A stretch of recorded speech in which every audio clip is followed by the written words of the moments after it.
Assalamualaikum warahmatullahi wabarakatuh. Bertemu kembali dengan saya Dr. Sofi. Sobat sehat, akreditasi bukan sekedar dokumen. Ada 5 cara penilaian dalam akreditasi yang dikenal dengan RDOWS. RDOWS adalah regulasi, dokumentasi, observasi, wawancara, dan simulasi.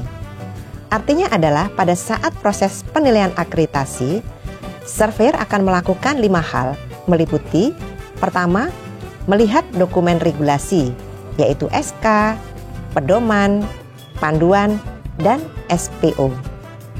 2, melihat dokumen implementasi. 3, melakukan observasi. 4, melakukan wawancara kepada pimpinan, staf, pasien atau lintas sektor, tokoh masyarakat, dan sasaran program. 5, meminta salah satu staf puskesmas maupun klinik, pasien atau sasaran program melakukan simulasi. Channel YouTube Dr. Sofi dibangun untuk itu semua. Sobat sehat, video saya yang ke-216 akan membahas ruang lingkup PPI atau pencegahan dan penanggulangan infeksi di FKTP. Saya anjurkan sobat sehat melihat video tentang PPI pada video 212 sampai 215 dan video 132. Ruang lingkup PPI di FKTP meliputi 5 hal. Pertama, kewaspadaan isolasi. Kedua, pencegahan dan pengendalian infeksi dengan penerapan bundles HAIS dan PPI pada penggunaan peralatan kesehatan lainnya di FKTP. Ketiga, penggunaan antimikroba yang bijak. Keempat, pendidikan dan pelatihan. Kelima, surveillance. Kita bahas yang pertama, kewaspadaan isolasi. Kewaspadaan isolasi adalah tindakan pencegahan atau pengendalian infeksi yang harus diterapkan di fasilitas pelayanan kesehatan dengan maksud untuk menurunkan risiko transmisi penyakit dari pasien ke petugas kesehatan, pengunjung, masyarakat sekitarnya, atau sebaliknya.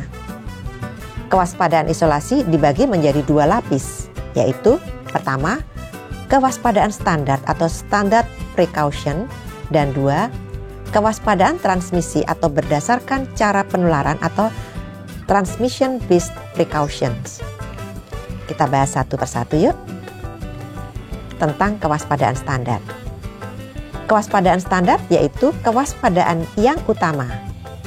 Dirancang untuk diterapkan secara rutin dalam perawatan seluruh pasien di rumah sakit dan fasilitas pelayanan kesehatan lainnya, baik yang telah didiagnosa, diduga terinfeksi, atau kolonisasi.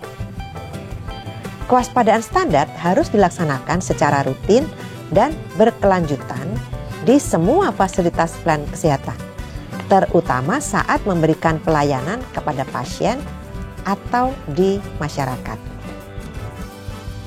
Kewaspadaan standar merupakan dasar PPI yang sangat penting dalam pencegahan penularan infeksi kepada pasien, petugas, atau pengguna layanan. Bila dilakukan dengan benar, akan mencegah risiko kontaminasi melalui cairan tubuh, darah, sekret, ekskresi, dan kulit yang tidak utuh. Kewaspadaan standar ada 11, meliputi pertama, kebersihan tangan atau hand hygiene. Kedua, penggunaan alat pelindung diri atau APD. Ketiga, pengendalian lingkungan. Keempat, pengelolaan limbah hasil pelayanan kesehatan. Kelima, pengelolaan peralatan perawatan pasien dan alat medis lainnya. 6, pengelolaan linen. 7, penyuntikan yang aman. 8, kebersihan pernafasan atau etika batuk.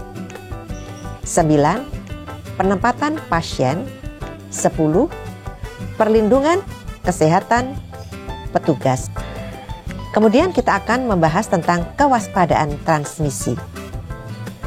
Kewaspadaan transmisi merupakan lapis kedua dari kewaspadaan isolasi, yaitu tindakan pencegahan atau pengendalian infeksi yang dilakukan pada saat memberikan pelayanan, baik pada kasus yang belum maupun yang sudah terdiagnosis penyakit infeksinya. Kewaspadaan ini diterapkan untuk mencegah dan memutus rantai penularan penyakit melalui kontak, droplet, udara, vehikulum, dan vektor atau serangga dan binatang pengerat. Perlu diketahui bahwa transmisi suatu penyakit dapat melalui satu cara atau lebih. Kewaspadaan berdasarkan transmisi ada 3, meliputi: pertama, kewaspadaan transmisi kontak; kedua, kewaspadaan transmisi droplet; ketiga, kewaspadaan transmisi udara atau airborne. Sobat sehat, sekarang bagaimana yang kedua? Yang kedua adalah pencegahan dan pengendalian infeksi dengan penerapan bundles HAIS dan PPI pada penggunaan peralatan kesehatan lainnya di FKTP. Pencegahan dan pengendalian infeksi dengan penerapan bundles HAIS dan PPI pada penggunaan peralatan kesehatan lainnya di FKTP meliputi 2 hal. Pertama, penerapan bundles HAIS, dan kedua, PPI pada penggunaan peralatan kesehatan lainnya. Kita bahas satu persatu yuk. Penerapan bundles HAIS ada 3 hal, meliputi 1.